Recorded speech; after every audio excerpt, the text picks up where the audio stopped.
Nadine Lebrato, bonjour. Bonjour. Vous êtes chargée de recherche au CNRS, affectée à Economics, qui dépend de l'Université Paris-Ouest Nanterre, et vous avez signé une note pour le compte du think tank Terra Nova sur les politiques d'aide aux entreprises. Dans celle-ci, vous appelez à jouer collectif. Autrement dit, vous dites que l'on devrait changer de philosophie en matière d'aide aux entreprises en donnant la priorité, je vous cite, aux interactions entre les entreprises et non seulement à l'entreprise elle-même. Alors, première question, qu'est-ce qu'on y gagnerait ? Alors, on y gagnerait plusieurs choses. Jusqu'à présent, les politiques d'aide aux entreprises sont séparées en deux grandes parties très inégales, les aides individuelles et les aides collectives. En insistant sur le caractère collectif des opérations qu'on financerait, tout d'abord, on y gagnerait en cohérence avec toutes les idées qui veulent que aujourd'hui, la compétitivité se gagne sur les chaînes de valeur et non plus sur des individualités ou des champions nationaux.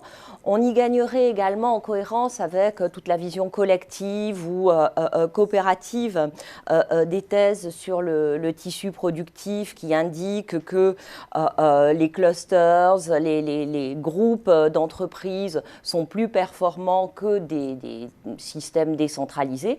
Et puis on y gagnerait également beaucoup budgétairement puisque l'efficacité des aides individuelles, qu'elles soient budgétaire ou fiscale, fait débat sur le crédit impôt recherche, par exemple. Récemment, on a des éléments qui sont plutôt dans le sens des effets d'aubaine. Donc, ce serait également une manière d'être plus efficace pour la dépense publique. Et à quoi pourraient ressembler ces politiques interorganisationnelles ? Vous dites par exemple que l'on pourrait conditionner les aides individuelles à la création de synergies collectives.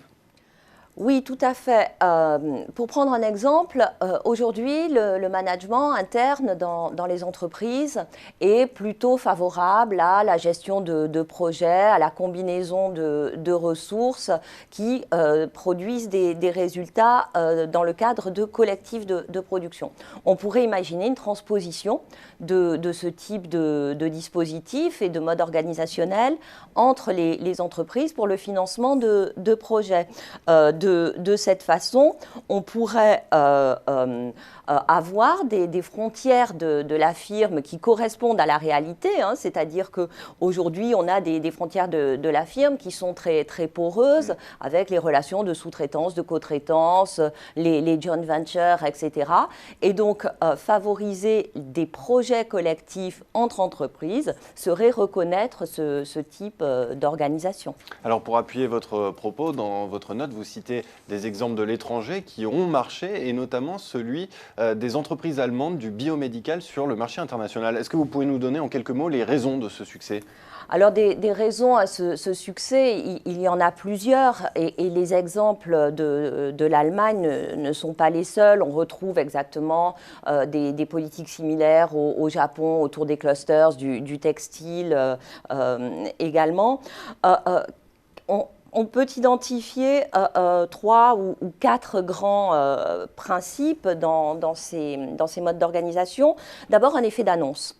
Un effet d'annonce qui fait qu'on voit à long terme, les acteurs peuvent se projeter dans la durée, dans un environnement stable, avec des objectifs qui sont clairement définis et partagés par tous. Donc ces politiques à moyen-long terme sont extrêmement importantes pour donner de la visibilité aux organismes de formation, aux liens inter-entreprises, à la construction d'infrastructures également.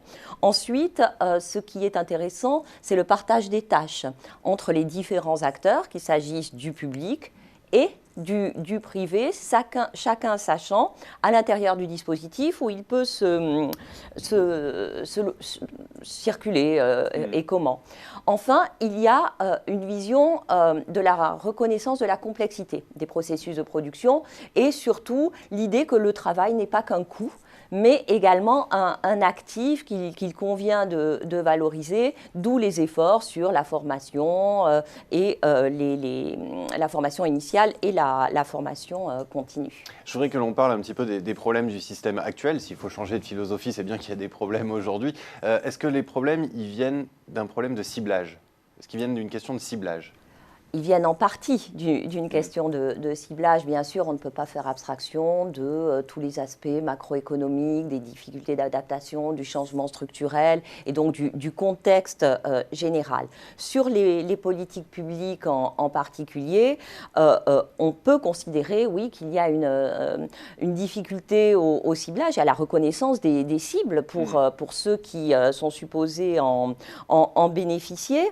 Ce qui est troublant en particulier, c'est qu'il semble y avoir une superposition, pour ne pas dire une confusion, entre les politiques de l'emploi, qui reposent essentiellement sur une réduction du coût du travail, et les politiques de compétitivité.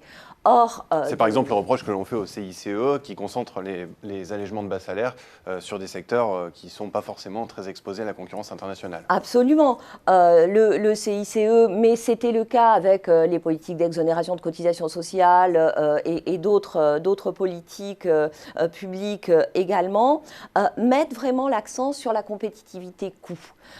Or, lorsqu'on regarde les études qui portent sur l'exportation ou de manière générale la compétitivité des entreprises, il semble bien que l'un des problèmes cruciaux de l'industrie française soit la compétitivité hors coût. Et donc, des problèmes d'adaptation au marché, d'innovation, de flexibilité de manière générale. Et plus les biens qu'on produit sont à haute valeur ajoutée, moins le coût du travail intervient dans leur compétitivité. Donc, si l'on veut gagner des marchés, c'est d'une part en organisant le système et d'autre part en facilitant son adaptation aux nouvelles formes de marché. Dernière question, Nadine Levrato. Aujourd'hui, la mise en place d'environnements favorables pour les entreprises via des clusters, par exemple, fait partie déjà des objectifs de politique d'aménagement du territoire. Est-ce que finalement, ce que vous voulez dire, c'est qu'il faut aller plus loin?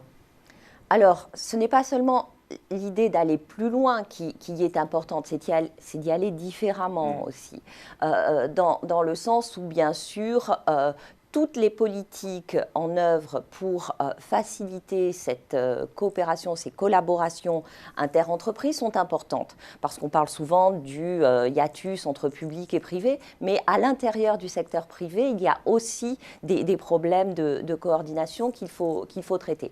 Les clusters sont jusqu'à présent très orientés sur l'innovation. Mais il n'y a pas que l'innovation qui permet à des territoires d'être résilients. Il y a également d'autres orientations qui sont sur des secteurs a priori considérés plus traditionnels, mais qui peuvent s'adapter aux nouvelles conditions avec d'autres modalités que l'innovation. La loi NOTRe, avec les prérogatives et les compétences données aux régions, aux communautés de communes et donc à cette échelle territoriale de proximité, devrait pouvoir permettre d'atteindre cet objectif. Eh bien, merci beaucoup Nadine Levrato. Et pour ceux qui veulent aller plus loin, je les renvoie sur le site de Terra Nova où votre note est en téléchargement libre. Merci beaucoup. C'est moi qui vous remercie. Au revoir.